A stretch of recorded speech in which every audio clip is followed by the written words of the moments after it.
Welcome to the Get Published podcast, sponsored by Brodie Consulting Group. To get more information about our coaching, publishing, executive ghostwriting, and podcast production services, go to getpublishedpodcast.com.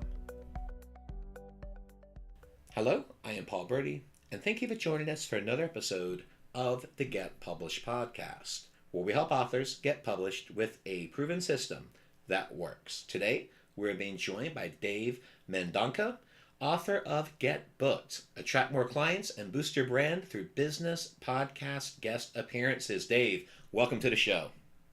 Paul, thank you, sir. I appreciate it. It's an honor. I love being here. Did I pronounce your last name correctly? It's a masterpiece. You did it perfectly well. Thank you, sir. Well, you did spell that phonetically for me, so I just had one job with that thing, so I'm glad we can make it work. Awesome. I love it. All right, well, let's get to it. So question number one, what is the one piece of advice that you would give to a first-time author who is currently writing their book? All right. So number one, don't get overwhelmed. Many of us writers, when we get that daunting project, we're like, how the heck are we going to pull this off? Now, I've been fortunate enough to write 3 books, and what's helped me is doing a chapter outline and just tackling it piece by piece. Now, if you're thinking, how do you do the chapter outline? Think of 10 to 12 sub-ideas of your big idea for your book, and use those as chapters if you're writing a nonfiction book. Beautiful. I always refer to those as the 10 talking points. Such a great system. Raptors fans. What's that? No, I was going to say that's such a great system. Just focus on 10 talking points. Just elaborate on each. You got the basis for your book. Yeah, because you need that path. You need some structure, because otherwise you're just going to be like floundering. And it's a really simple thing to follow. So if you could just think of those sub-ideas, and you'll be off and rolling. And it's something that I've implemented. It's worked really well, especially when you're under deadline.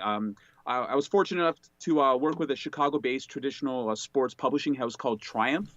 And I wrote 100 Things Raptors Fans Should Know and Do Before I Die for them. And they're like, okay, you got to give us more than 60,000 words within a 3-month deadline. So I got the book deal December 10th, 2014. I had to hand in a final manuscript by March 1st, 2015. Now, Paul, if I didn't have that chapter outline, I was toast. Oh, yeah. I was toast. So what I did was you pump out the outline and just 1 chapter a day. That's what I did. I just pumped it out. So it's really important. So I would say don't get overwhelmed. Do a chapter outline. And what do you feel is the hardest part about getting published? This is hilarious. Okay, Paul, it's getting an agent or publisher to believe your book is actually commercially viable. I'm sure like many nonfiction writers or writers out there, you think to yourself, I'm writing a masterpiece right here. Everyone's going to love it. Publishers will want to buy it. Agents will want to sign me. But here's the thing, Paul. Nowadays, publishers and agents, well, they've always wanted to get paid, but even more so, they want to find out if your book has legs. Will it sell copies? Especially now with the publishing industry being in a lot of upheaval, quite frankly, you need to have, you need to think from their angle, right? So in order to get like an agent or publisher to buy into you, you have to do your research, right? Find the gaps, right? Okay, like with my Raptors book, right? The book talks about the Raptors, and I noticed at the time that NBA team had they were on the verge of being really successful, right? So there was no other books out there talking about the Raptors. So what I did was I pitched Triumph. I'm like, yo, listen, the Raptors, they're hot right now. They're going to the playoffs. They're going to host the NBA All-Star game in 2016. Check out the TV numbers. So I sent them like an article with all the TV numbers, really, bolstering your case that they're going to make money, right, Paul? You got to think from their angle. So if you're a writer out there and you want to get an agent, you want to get a publisher on board, think of your topic and how it can make money for them. So essentially a Q letter. There you go. Just going in there and pitching it. So you pitched it to them and they're like, yes, absolutely, let's get it done. You got it. That's what happened. You spell it out and you ask those questions that everybody asks. Why should I care about this book?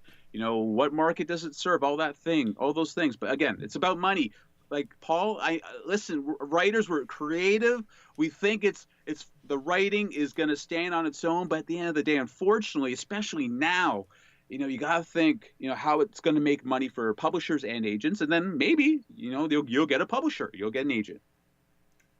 Well, let's talk about marketing, which was the funnest part in regards to this journey, so to speak. And that is to please share a marketing strategy that you have used in your book launches that has worked well.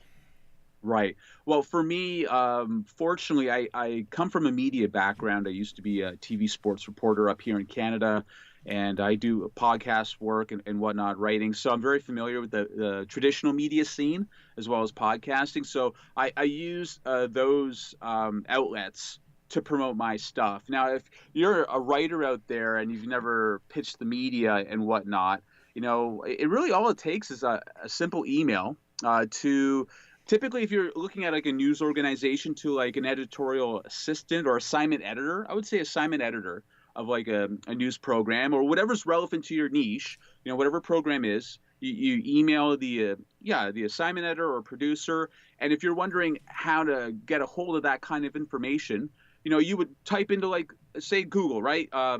You would type in assignment editor, enter whatever news station you want to contact, and type in LinkedIn. A lot of these assignment editors and managing editors and all these different media types, they list their titles in LinkedIn. So if you're thinking of going the media route to promote your stuff, you would do that. So, and also podcasting is something that is very near and dear to my heart. The writers out there, authors, you got to jump on this train.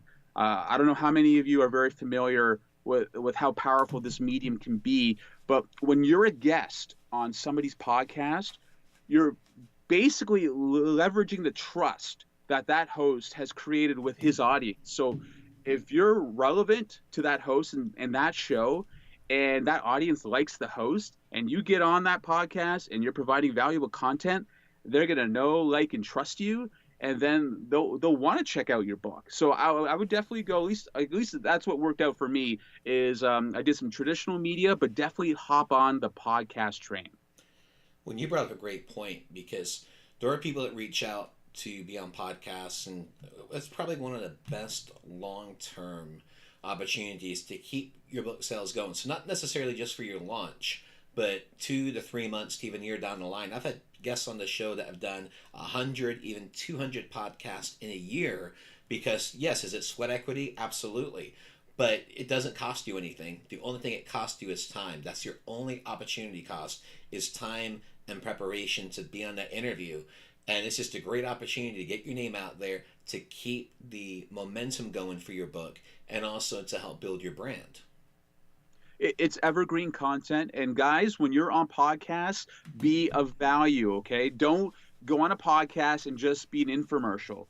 Think about, before going on a show, think about that show's audience and what information that you possess that could help that audience. Like, whether it's to solve some problems they have or give them entertainment. Think about their audience first. Don't do an infomercial.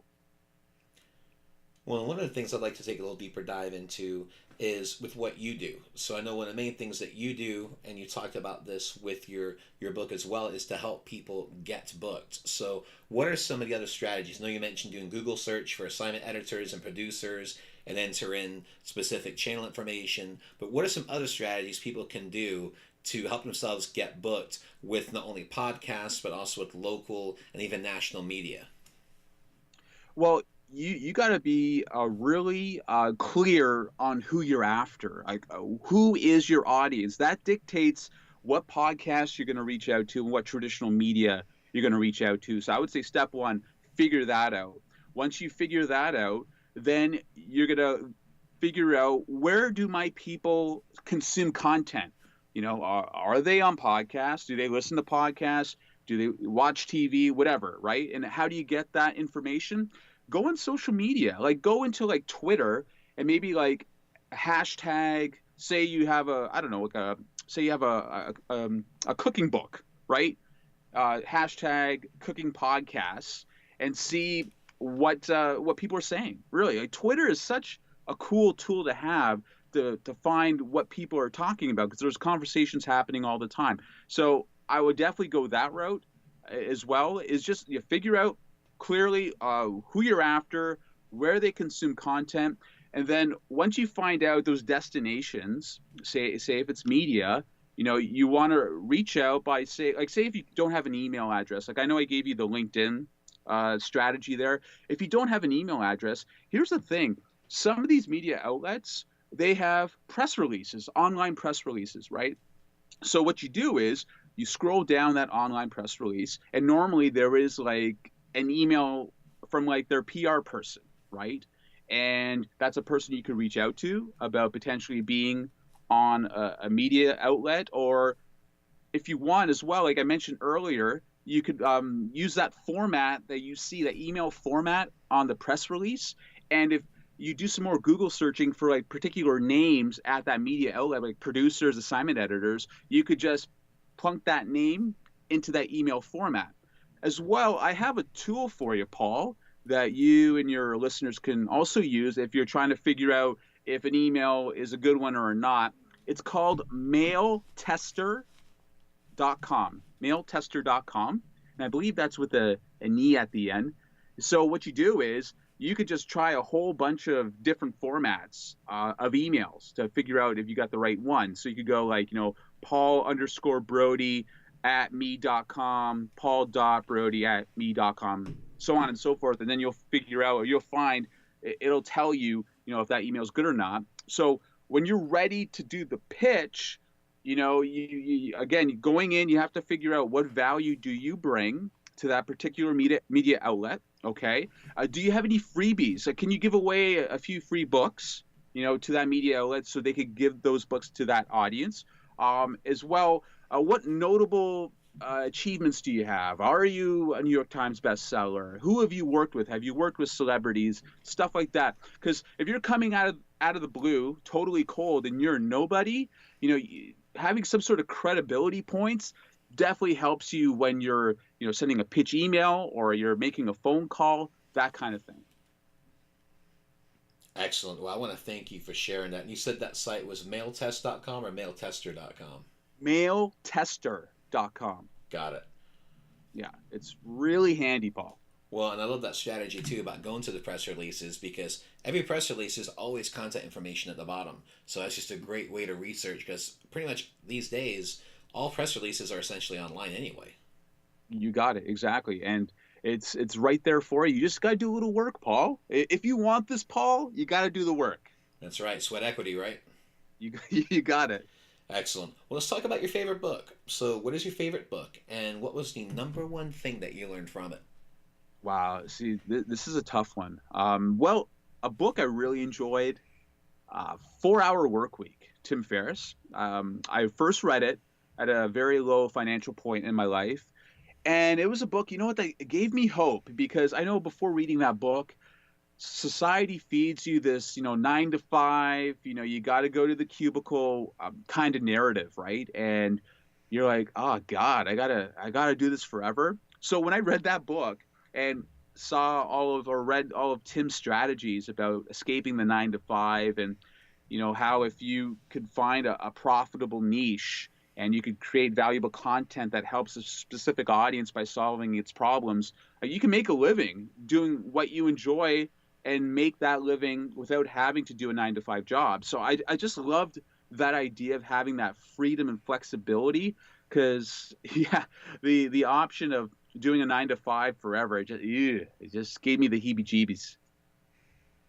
And for a final question, what is your favorite quote and why? All right. This is a good one. Okay. Favorite quote, sir. Start where you are. Use what you have. Do what you can. That's by the tennis great Arthur Ashe. What I like about this quote, Paul, is it's encouraging. You don't need all the answers and resources to get started on your dream. Many of us get paralyzed with doubt and information overload, and it doesn't have to be that way. I think we're too smart for our own good, Paul, and we forecast negative possibilities that may never happen. So you don't end up getting started, right? So, but if you just work with what you have in the moment and just keep chipping away And you'll find when you stick with it, more opportunities will arrive. So start where you are, use what you have, do what you can. Absolutely. Well, Dave, I want to thank you for being a guest on the show. What is the best way for people to find you online? Yes, sir. They could go to actually my podcast website. I have a marketing podcast. It's called the standoutnowpodcast.com/about.